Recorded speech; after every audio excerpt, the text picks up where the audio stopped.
to now, this 10-year span, you can hear the influence just increase to no end. There is no reason Baekhyun's album should slap so doggone hard, Right?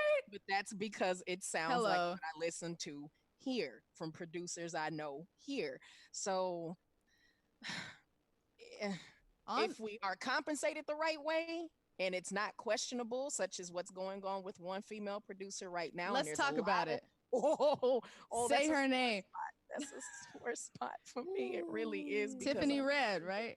Tiffany Red, who is What's not going the on? only woman to contribute to the industry. SM is a label that frequently utilizes the talents of African Americans in their work and other minorities. However, comma, this is about us right now. Yes. So, Yes. What happened? um, she more than likely had some circumstances within her contract that were addended. That means that there were some things that were going to be adjusted. And since she has not been financially compensated to whatever was agreed upon, she's gone on social media to call SM Entertainment out as she should. Now, I don't necessarily know if I would have taken the social media approach. However, calling them out was necessary and justified. A lot of other people started asking if other contributors have experienced the same thing, particularly London Mm-hmm. Noise, and a lot of fans came running. We don't need to put their name in it. No, no, no, no, no, no, no, Mm-hmm. no. We do, We because do. all of you are foreign contributors to the Korean market. If there's no solidarity amongst you all, then what do they have when they're flying over there? They're sending the music over the internet for them to utilize. You're literally breaking the sense of solidarity. I'm a huge fan of both. Big fan of London Noise. That's not hidden knowledge to anyone who's aware of my channel or aware of my brand. I salivate over what they did with Exo Monster and Red Mm. Velvet's Dum Dum Dum. Mm. However, if you do not say anything in support of your other producers, what good are you in the end? If it comes down just to dollars, at least say something on behest of we need to be compensated appropriately on the legal side of things. If you don't want to get involved, which is still saying a thousand things in and of itself, at the very least, could you please say something about the coins? Exactly. Exactly. No, I saw that and I was like, this is one of the most egregious. She wrote one of my favorite songs, NCT Boss, Exactly. and they ain't paid that woman. SM has not even responded to her email. Some So won't respond to nobody that's here. that's true. That's the problem. That they can extract and profit off of black talent in music. I mean, and really look how they treat their artists. They exploit and profit off the talent of their artists as well. Like it's the equal opportunity exploitation playground over there. Hey, Mark um, Lee.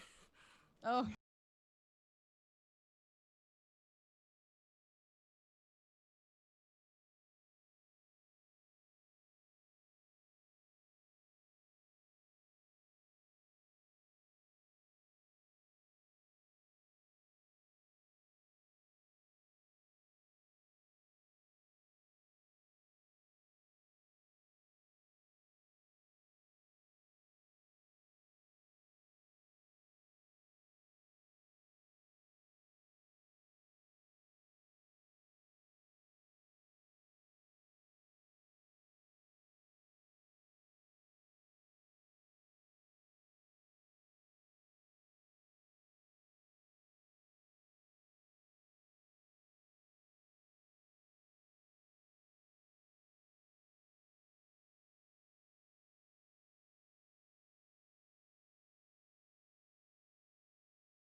KCON Global. This is KCON USA's Twitter account.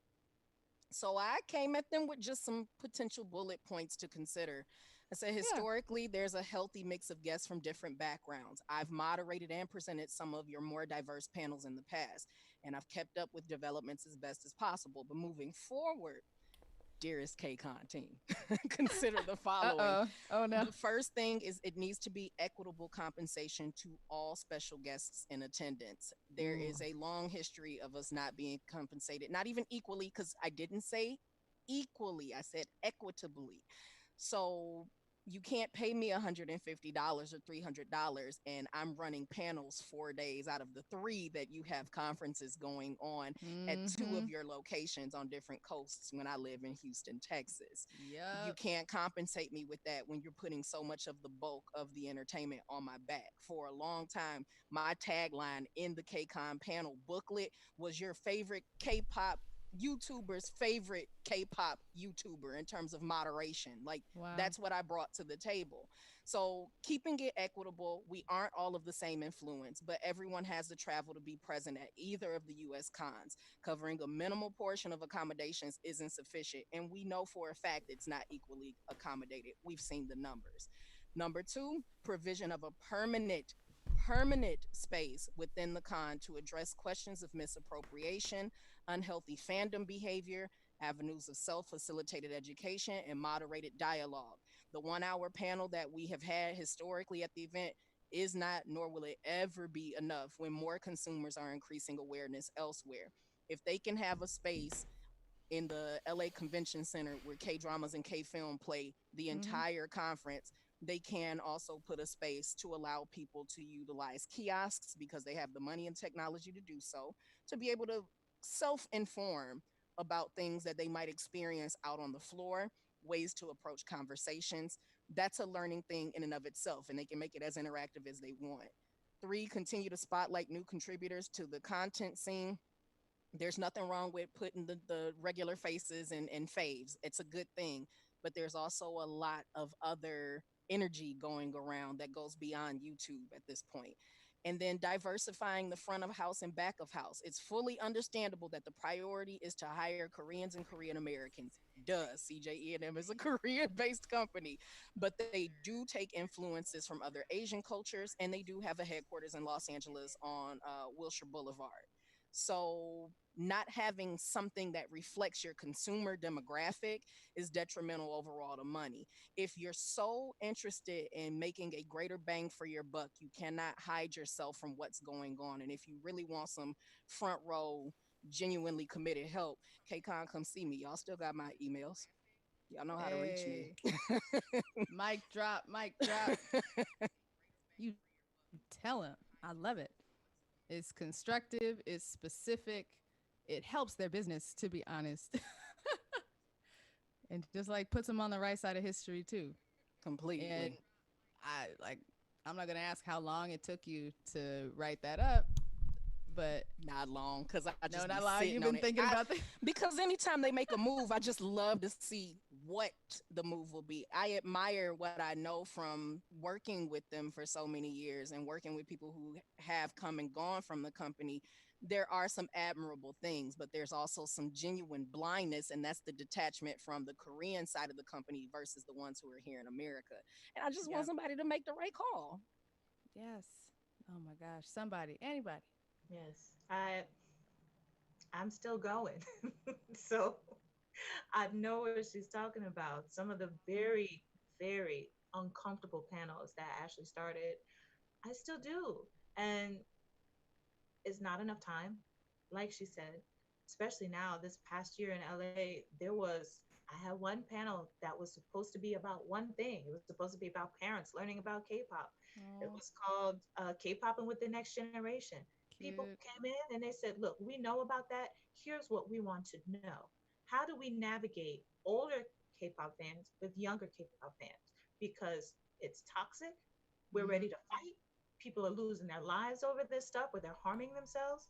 And we ended up getting kicked out of the room because there was still so many questions, and like they just wanted to know what language do I use. And I don't mean like English or French or Korean. They just wanted to know, how can I reach these people? Young folks wanted to know, how do I reach the older generation? And Mm.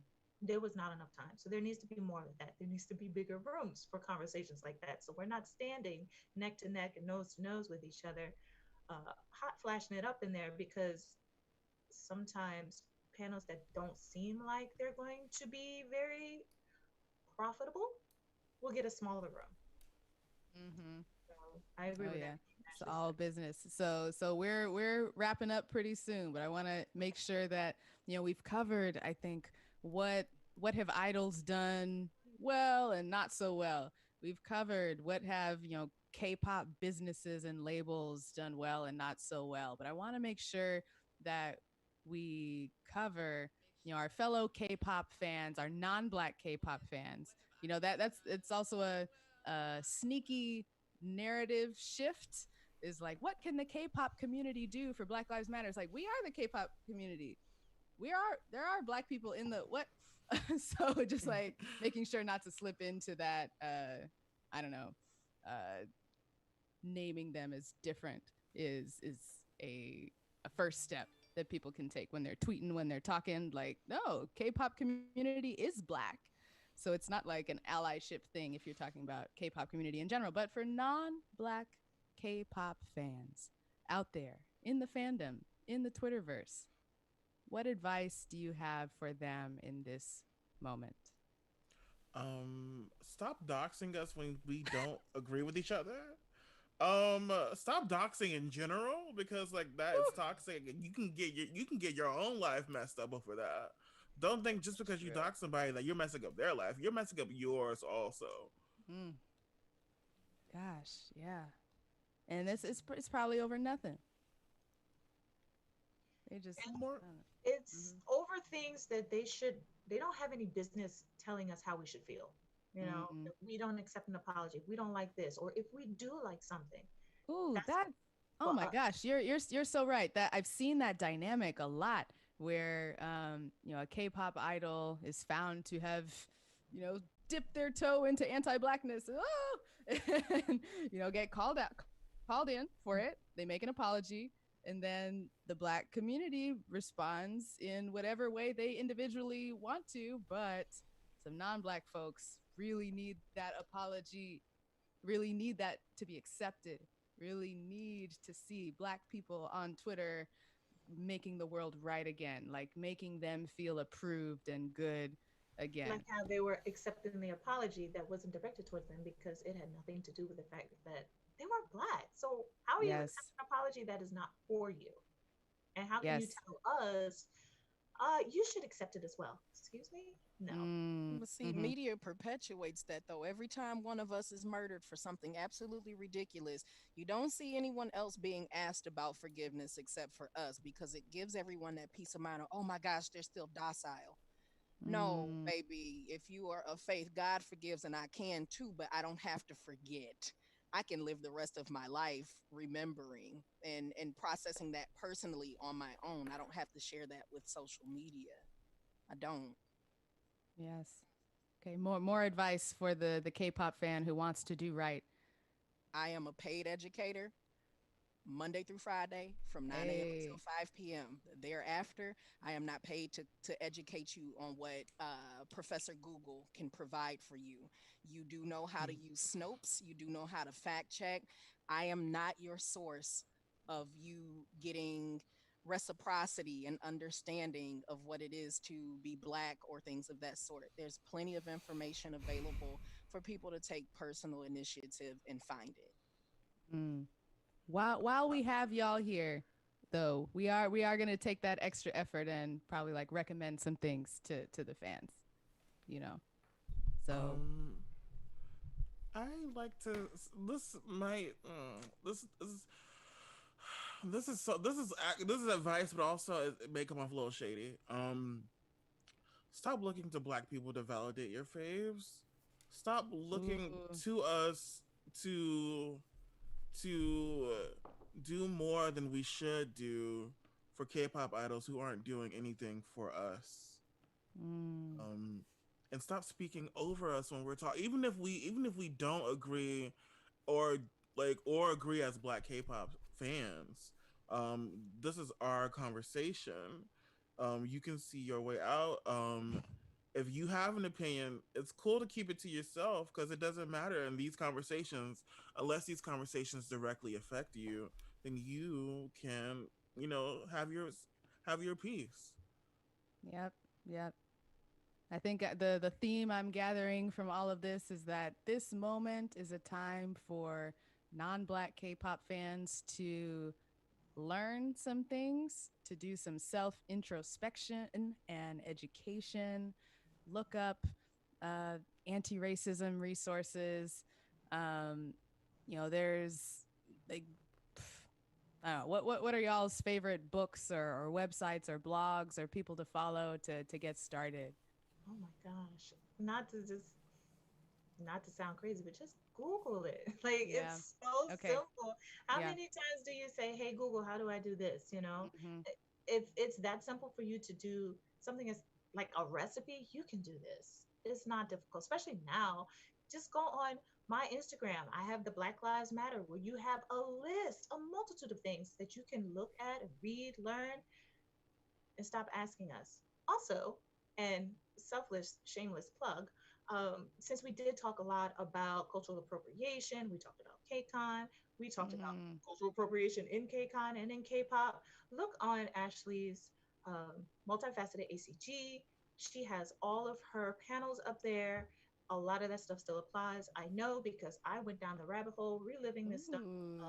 when the young woman was doxxed because I just needed a refresher because I was about to go in on some folks. So Mm. definitely just on YouTube and just listen and then ask questions, but don't be surprised if you get referred to my Instagram where you can find all of these books and Yep. everything that you can read. That's so true. All of us are posting like fire on a wisdom all regular the time. Just follow basis. us. Follow us, If and you're of we will not lead you astray. if you're of voting age, please register to vote. And Oh my god. voting is more than just your president. You need to get involved. Politics is not just for the elders. That's why some of the things that are impacting us aren't impacting us in ways that are positive because the older crowd is active in voting. Voting is your right. Voting has been fought and died for. Women's suffrage, civil rights voting. Check the Constitution if it gives you peace of mind. But if you're of voting age, please register to vote. It's free. And if you think your vote doesn't matter, that is contributing to a long history of a problem that can be fixed. In what a week? The amount of things that we've accomplished through protesting, through being very, Mm-hmm. very open and public about our concerns, Yep. that is going to be able to stick with voting. Please be a part of that. Please. Yes. Exactly. I think a lot of us in the fandom in the online space like spend so much time on Twitter on the internet, but really what makes the big difference in solving the world's problems is getting out there. Protesting, voting, organizing, all of that. I know we only have a couple minutes left, but does someone want to share what is your favorite part about being a black K-pop fan? What's the best part? Um, for me Omari. personally, it's I don't know, like I get to like kiki with other black K-pop fans. Yep. I get to listen to K-pop music and like, oh, I know where this reference is from. I know where this is coming from. I get to just I don't know, I get to enjoy I don't want to say community because sometimes it doesn't Yeah. feel like one, but like the community of black K-pop fans. Like Yep. we're funny. Like we're the not to be not to be exclusionary, but we're the fun ones. Go Like for it. Yo, like we're the reason who are K-pop the Twitter is even popping. Like exactly who are the reactions that everybody wants to watch? They want to see black people reacting. Who are yeah, the dance covers, like the singing covers that everybody wants to watch? It's us. Okay, not me myself personally, but like but our people. Just knowing that we appreciate it on so many different levels from hearing the music we grew up with reflected in what the idols are doing right now, the dance. It just feels like they are appreciating us and we appreciate ourselves, and it's this feedback loop. It's beautiful. I couldn't agree more. As someone who grew up in the 90s and the 80s, to hear that music that I loved still in K-pop and still thriving. And it's like, yeah, because a lot of the producers, a lot of the writers are black, so that's where they went. Sometimes you're That's like, where hey, they went. what happened to Teddy Riley? Oh, there he Oh, is. Okay, he's over in Seoul. Oh well, yeah. damn. So I really do love that, and I do think this is a community. Um, like family. Family ain't all perfect. We got a lot of stuff, So, Mm. but at the end of the day, we're still family. So that's how I feel about being a K-pop fan, a Black K-pop fan. I love y'all on Twitter. Y'all don't know how much joy, how much laughter I Woo. get from reading the tweets that people put out, especially Omari. Oh my gosh. Oh my I'm gosh, So, you had me sorry. dying. no, I love it. And it's just like, it makes me happy. And all this stuff that's happening right now, I'm not leaving. I'm angry. Sure, we all are. However, I still love being here, as a Black K-pop fan. So that's my thoughts on it. Oh, I love the language we have. I think it's awesome. it's the best. Welcome back, Peter. All y'all, it was a pleasure to meet you. I need to hop off right now, but oh my gosh, this was so fun, and we should keep doing it. Let's do it again. Bye, Yes. Stephanie. Thank Okay. you. Stephanie, Bye, nice Bye, meeting you. Stephanie. So I apologize. There were like a ton of issues with the live stream. That's why I had to like disconnect and like scramble. In fact, the live streamers can't hear me right now. So I'm just doing this for the sake of the podcast recording. If I could just do our closeouts here. And I'm recording with my phone right now. All right. So thank you all for this very important and honest conversation. Where can our listeners follow each of you online? I'll go first. 106 and Seoul, like the city. Seoul, and also on Instagram and Twitter, both on Instagram and Twitter. And we're on every podcast platform. You want to listen to a messy podcast? Great. It's not that messy. It's wonderful. Whoever, Sarah, would you like to go next? Oh, okay. Yeah, sure. So, me on Twitter. That's where I'm most active. YOUNG_AJUMMAH. Just type in Young Ajima and I'll pop up. Uh, Also on Instagram and Facebook. I also have a podcast, but it's only on AWIN Radio. So in order to find that, you just hop on Twitter and I have it pinned on how to listen to it. And how about you, Ashley? All right. You can find me on your favorite social media platforms by looking up Multifaceted ACG. That's MultiFaceted ACG. You can also find my podcast, Multifaceted ACG Presents an Album a Day, by typing Multifaceted ACG into your favorite podcast platforms. Great. Well, listeners, Let us know what you thought of this discussion. Shoot us a tweet at the Kpopcast or join us in our Slack. A link to our Slack channel will be linked in the episode description. And for the recording, I'm sorry the live stream watchers can't hear this because I'm talking right now. But we had a piece of listener feedback. We had the user at the CJ who tweeted at us saying, for starters, let Black fans talk. The K-pop fandom tries to silence speak over K-pop fans way too often. Let Black K-pop fans express themselves and their discomfort. And be understanding. When we are hurt or offended, let us be hurt and offended. So I think we'll end it on that note from our listener community. Again, thank you so much. And yeah, like I can't wait to follow it and hear more. And I think there are a lot of lessons that I personally learned from today. Thank you. Thank you so much for reaching out, Peter. Appreciate it. Yeah. Yeah. Okay, we can stop on the recording, on your local recording. Hey, I'm going to stop recording here. Man, I am so sorry, y'all. Like, I started broadcasting, and then people in the chat were like, hey, there's no audio. I was like, oh shit. so that's where I went off the screen. I was like, what the hell's going on? And then I'm like, I'm going with all these in and out, and it looks like there's just something that, I don't know, like my computer is struggling, taking input from two sources at the same time. So I'm so glad that Stephanie kept the conversation going. And that we also have recording on each of your devices, so we'll have a podcast episode to actually put out. My recordings is messed up. I already know, but I'm sending you everything. Okay. All right. Well, I'm sure we'll cobble something together at the very least. So, yeah. It's getting hot in here. So How do you want this, Peter? Do you want it like via email or? You know what I'll do right now? I'll drop in a link in our Slack channel, just a Google Drive location. You can just drag and drop your auto file right there. That works great because my phone is like, I'm not sending this big file anywhere. Yeah, like you can airdrop it to your computer or whatever, and then drop it over, or for your phone, maybe you can upload it straight to the Google Drive location. It does exist.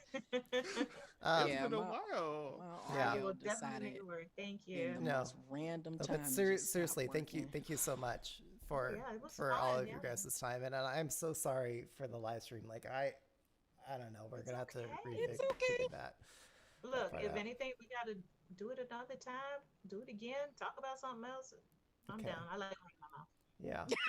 And honestly, like, if there's anything that you guys want to come back on our show for anytime, just feel free to reach out. Like, happy to be a platform and a voice that, like, you think, like, our followers, like, need to hear. Like, just feel free to just be like, hey, Kpopcast or Peter or Stephanie, like, hey, can you put this on your episode as well? And you can shoot us a recording or whatever, and we can find a way to work it in. Right. Okay. It's awesome you were able to get this together so quickly too. Like, that's a good job. Well, we're usually a little better than this. I'm so sorry about the live stream thing. Okay, well, I'll let you guys go, and I'll shoot you a link momentarily. So thank you so much. Thank you. Thank you. Bye, guys. All right. Talk to y'all later. Good night, See you on everybody. Twitter. Good night. See ya.